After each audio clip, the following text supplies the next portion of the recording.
We've enjoyed this interaction more than any that has come before, because this one has been right out on the leading edge where all of us are.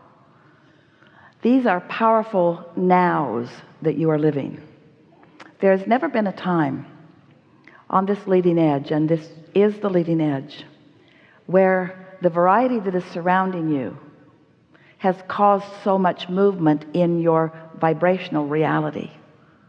The vortex, the vibrational reality that precedes your manifested world, is faster moving than it has ever been before, which means the potential for your satisfying the things that you care about is not only greater but faster in fruition, which means you are in a vehicle and you're moving more rapidly down the highway than you ever have before. And so your attention to where you are on the highway will bring you satisfaction. We don't want you to slow down, because going fast is way more fun. But we don't want you to go faster than your ability to control yourself in your environment, you see.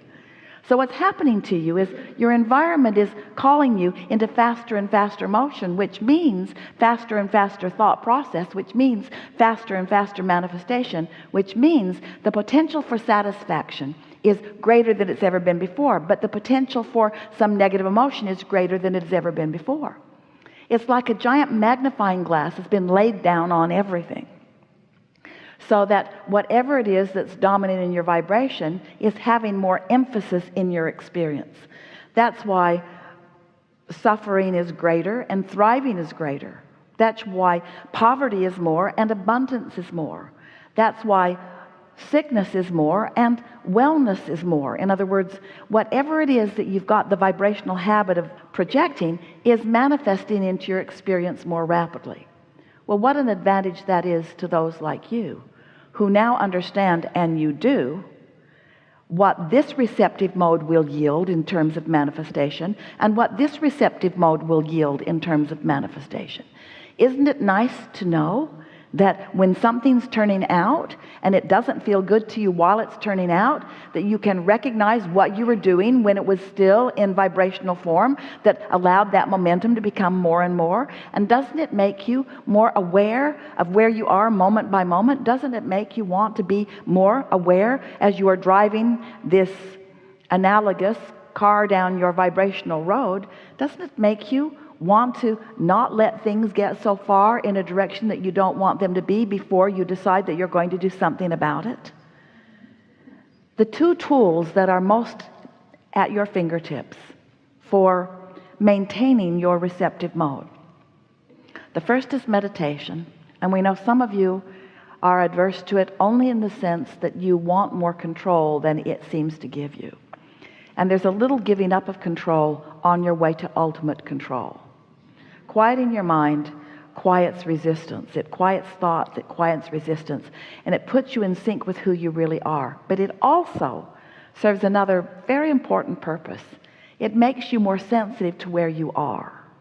And so your negative emotion sticks out like a bigger, sore thumb.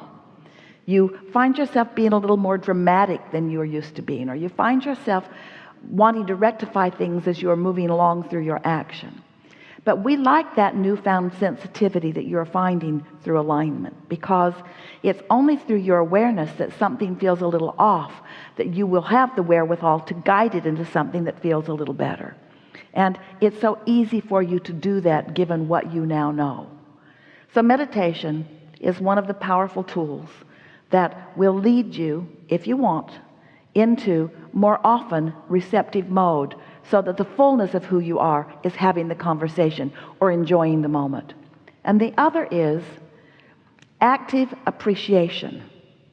Active appreciation is really step 2 of the alignment process. In other words, once you know you're in alignment, turn up the gas. Once you know you're in alignment, milk it for all it's worth. When you know for sure that you're feeling good, stay focused on the good that you're feeling and exaggerate it to every degree that you can with as many people who will play with you. Because this is the way that you practice the vibration when it's easy to practice it. And this is the way that you get out ahead. This is the way you practice the belief of worthiness. This is the way that you practice the belief of invincibility. This is the way you become fearless. This is the way you come into your true knowing of who you are. It's by actively increasing the momentum of this receptive mode while you are actively decreasing the momentum of this receptive mode. So how does that play out? Someone points out something to you that makes you feel uncomfortable as you hear it. What do you do? What do you do? Continue the conversation? Add your part to it? Let the momentum increase until the two of you are having a real strong, miserable moment together? Or when it first starts, do you say, gotta go?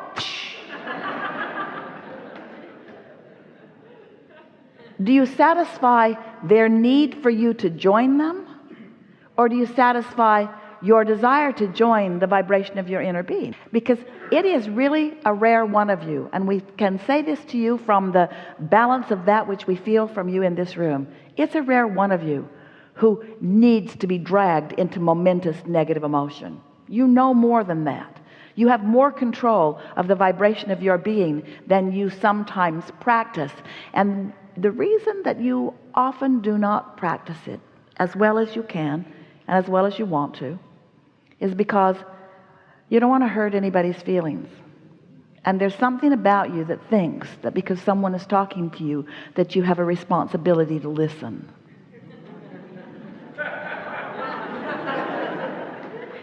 And then a further responsibility to agree with them. And then a further responsibility to find things in your own life that point out that you do actually have some pretty substantial agreement with the complaint they're making right now. And then off you go, practicing a vibration that does not allow you to be who you are or where you want to be, practicing a momentum that just leads to more of this. And often you don't realize you've even done it until it plays out into something that you don't want. Then after the fact you go, oh, I know how I got here. And we say, if you're aware of it while it's happening, it's easy for you to make an adjustment. And that really is the fun of life. It's adjusting into your power that is the fun of life. It's not adjusting into your power so that you can get things that being in adjustment with power brings you. It's not for the end result that you're looking for. It's for the sensation of being in your power. The sensation of clarity really feels better than the sensation of confusion. And clarity leads you to so much good stuff, and confusion leads you to so much stuff that you do not want.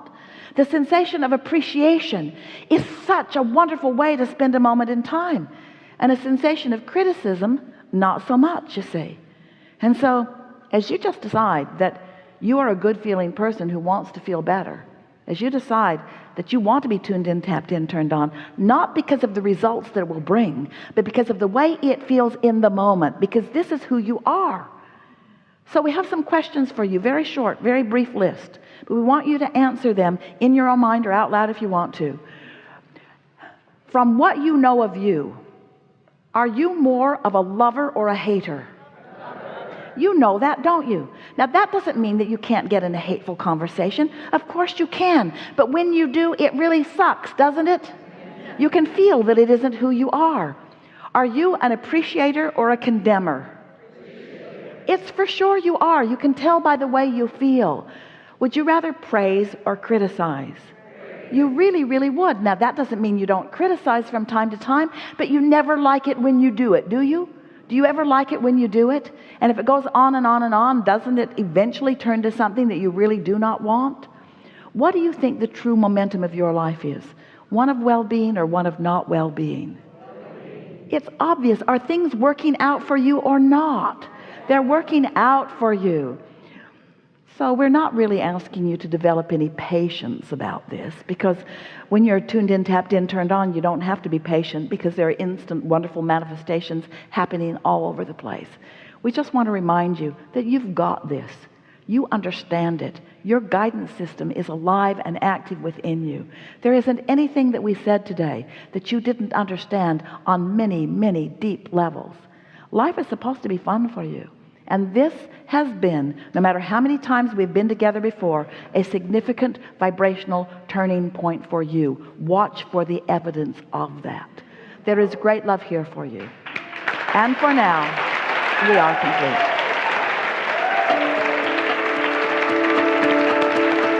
So nice. I like this a lot. I love you guys.